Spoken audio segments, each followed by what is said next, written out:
Welcome back to the 24th floor. A new era is beginning for LeMoyne-Owen College athletics, and the man now leading the Magicians says he's ready to build on the program's foundation and push it forward. Roderick Smothers Jr. was just named the college's new director of athletics, bringing years of experience in HBCU athletics to Memphis. So what's his vision for LeMoyne-Owen, and what does success look like for the Magicians moving forward? Roderick Smothers Jr. joins us right now on the 24th floor. Mr. Smothers, first off, thank you for joining us, my guy. Well, certainly, thanks for having me. And congratulations on not only the position, but just being here in Memphis. Yeah, well, you know, I'm excited to be here. It's truly an honor to be able to have this phase of my career leading LeMoyne-Owen and pouring into these student athletes. So I'm extremely just blessed to be here. So you're a well-traveled individual. You was at Alabama A&M in Huntsville, Philander Smith, another HBCU in Little Rock, and now here you are in Memphis. Tell me why now was the right opportunity for you? Well, you know, I think that, you know, Philander laid the groundwork for Alabama A&M.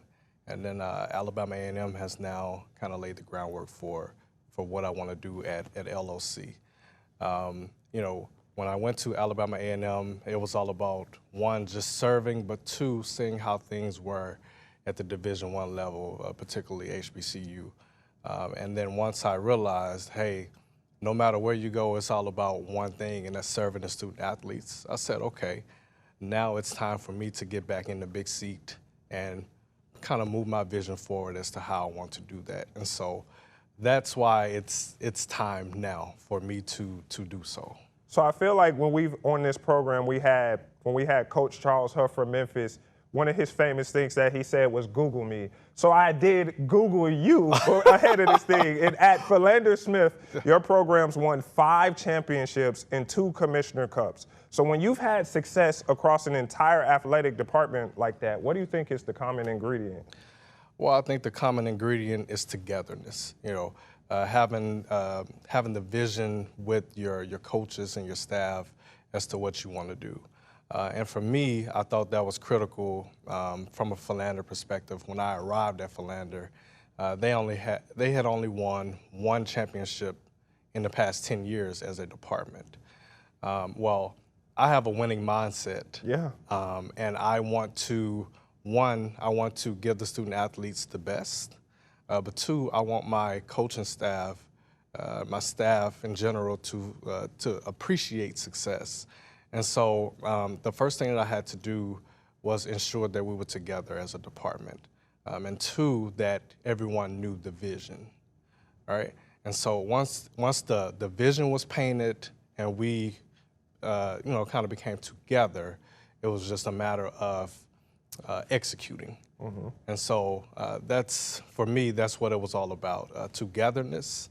And then executing. You know, those coaches, they work hard. They spend more time with those student athletes than they do with their families. Yeah. So no one sees, you know, when the lights are not on, no one sees the preparation that goes into that. They only see, you know, when the bright lights come on and what the team does then. Yeah. And when you can understand that those coaches and all of the time that they spend with those student athletes and everything else, then you know, and you become appreciative of just how much they put time and effort they put in for that. So yeah. Yeah. And so LeMoyne-Owen, we've talked about recruitment, structural improvement, staffing, and the student athlete experience, what you alluded to. That's a pretty broad mandate. What's first on your list? I mean, I know you just got here. It's probably a laundry list. What is kind of on their first list of things to do? Well, I think number one is infrastructure. Yeah. You know, the landscape of college athletics has changed tremendously. And so, you know, for me, it's all about making sure that we have the right infrastructure in place, that we're building the right relationships, that we're approaching the right people to build that infrastructure. And so that's number one for me right now, making sure that we have the right infrastructure in place to move the athletic department forward. And we talk about this ever-changing landscape. Like, what I always say on this program is this city is starving for success. Sure. They want to see a winner, whether it's from you guys, whether it's from the Grizzlies, whether it's from the Tigers.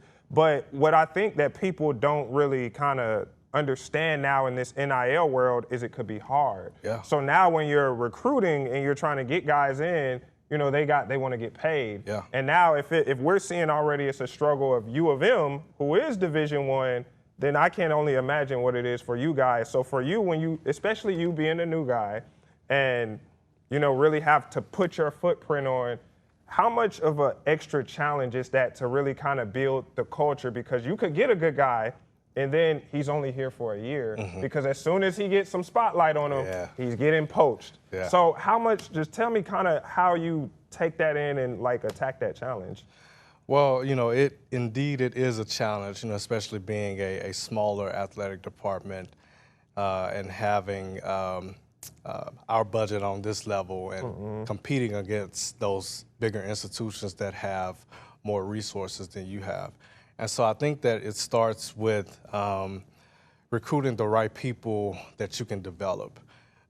If you're recruiting high schoolers, right, which high schools are kind of going away, you know, because it's more so the transfer portal now. You know, you're the coaches' strategies now have kind of shifted to college-ready athletes. Athletes that have already been in school, they know the college landscape. And so I think the way, for us, the challenge is recruiting kids who are loyal, right? I think it starts with loyalty. You want to come to LeMoyne-Owen College and, one, get your education, but two, compete at a high level while doing so. And so on a grand scale of things, we know that this kind of thing is going to be an issue, but in the same breath, I think it starts with the character of the student athlete and what they truly want to accomplish. And so for us, from a strategy perspective, one, we have to recruit the right student athlete and ensure that they have the character, but two, that they can remain loyal regardless to how much they improve, et cetera, right? Yeah. And so that's kind of the challenge because money talks, as you know, and when that money begins to talk, the loyalty goes out of the window. Yeah. And so, you know, I think that it's all about having those student athletes understand, well, who recruited you first? Yeah, who was there for me in the beginning? Who was there for me in the beginning? Who was shooting me with me in the gym? Yeah. That's what I always say. And then two, you know, okay, we were there for you in the beginning, you know, we were shooting in the gym with you. So now you have an opportunity because you've remained loyal to us to become one of those people who can come and give back when you've gone on to have a successful career.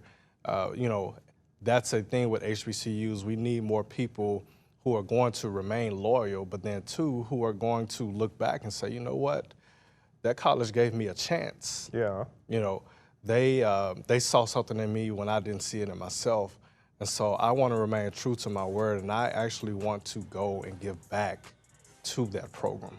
So we've got right now, and I'm glad I was about to go this way. Right now we got the LOC basketball team. Now, obviously, you cover all the sports, but specifically the men's basketball team got a lot of shine last year because they were able to make the playoffs and then host a first-round playoff game and get a victory. This, as you're going to learn, is a basketball city. Yes. You know, it is a lot of basketball talent. And on this squad right here was a lot of Memphians.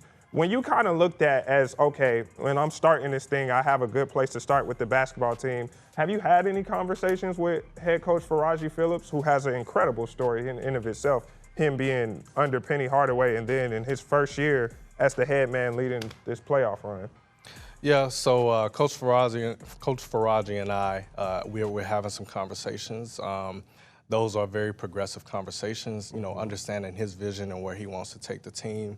Obviously a very phenomenal background, like you said, being with Coach Penny, also being at Vanderbilt. Yeah. Under Coach Jerry Stackhouse. Yep. So, you know, so knowing that he has a big broad vision because he's been at the Division I level and bringing that to LOC and implementing it, right?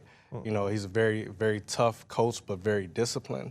And one thing that I know about Coach Ferrazzi is he's very, very competitive and he wants to win. Yeah. Well, just so happens I want to win as well. Yep. Right? That's that's the absolute core of me wants to win. I want to see our student athletes be successful, but I also want to see the college be successful. I want the college to have something that they can be proud of. And so Coach Ferrazzi and I, we're on the same page with that.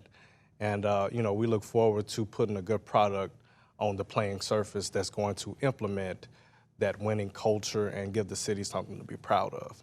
We talked about this before we started recording about visibility, because before, you know, I make no qualms, I'm an Atlanta guy. So before I moved here, I had no clue who LeMoyne-Owen was.